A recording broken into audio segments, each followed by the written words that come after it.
Here's a story about the GoFundMe. So the truckers, the Canadian truckers, the Freedom Convoy, somebody started a GoFundMe and it got up over $9 million to support the truckers, feed them and give them logistic support, I guess.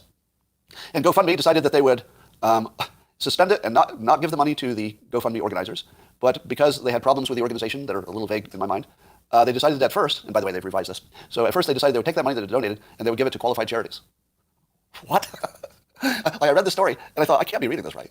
I couldn't possibly be reading the story right. Because of all the ridiculous, amazing, jaw-dropping, effed up things you've ever seen in your life, has anything been as ridiculously effed up as that? Now, as you might imagine, the public exploded because it's just ridiculous. And by morning, GoFundMe had reversed, and they said, oh, due to public outcry, we're going to automatically refund it to the people who donated it. Now, that's a little better.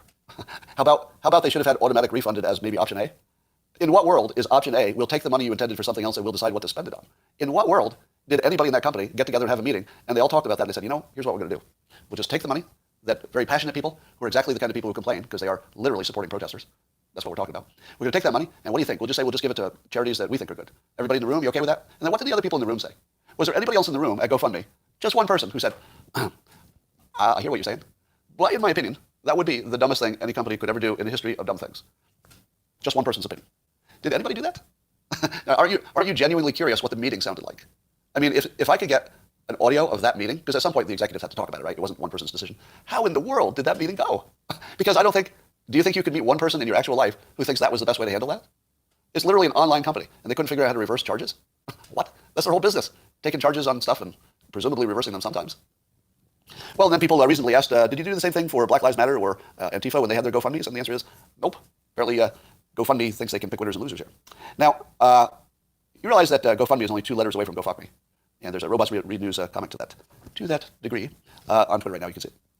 All right. And I guess the convoy idea is growing. Now there's a massive freedom convoy in Helsinki outside Parliament. There's more of that going on. Now, that's some of the news going on. And as you know, at the moment, the president is a Democrat and Congress is controlled by Democrats. Am I right? The Democrats control Congress and the president. And for over a year now. And so Joy-Ann Reid from MSNBC tweets this in the context of Democrats being in control of the government. She tweets, fascism isn't coming to America, it's here. Now, Dr. Interracial pointed this out to me. Thank you, Doctor. Dr. Interracial. What is wrong? What is going on? Now, my best guess about why this kind of perception could happen is that once you get a narrative in your mind, you just can't get rid of it. Even when all the facts change, you can't get rid of it. So what's up with that, huh?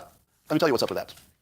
There is a new study, a little scientific finding, I guess, that matches what I learned 40 years ago in hypnosis class, actually.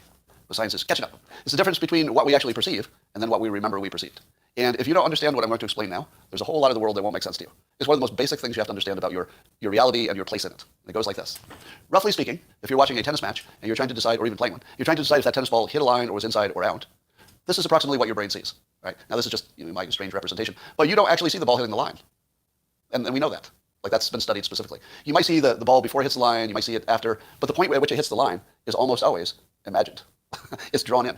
Your brain fills in blanks. And then you have a clear memory of it because you're arguing it. And you're saying, that was clearly in, and your opponent is saying, I saw it, and that was out. That was out. Now, both of you have a perfectly clear memory because what you remember is perfectly clear. It's just that there was never any input that matched what you perfectly remember. So some people will look at this mess, and their brain will create a fairly accurate story, which you could determine by having it videotaped and playing it back. So some of them would, maybe even by accident, interpret it exactly right, and they would know where the ball hit. Other people would have a perfect memory of something that didn't happen. Now, you have to understand that this is how all of your life is. It's not restricted to these little fast-moving objects, so it has nothing to do with the nature of tennis balls or the speed they're going. This is an analogy for everything all the time.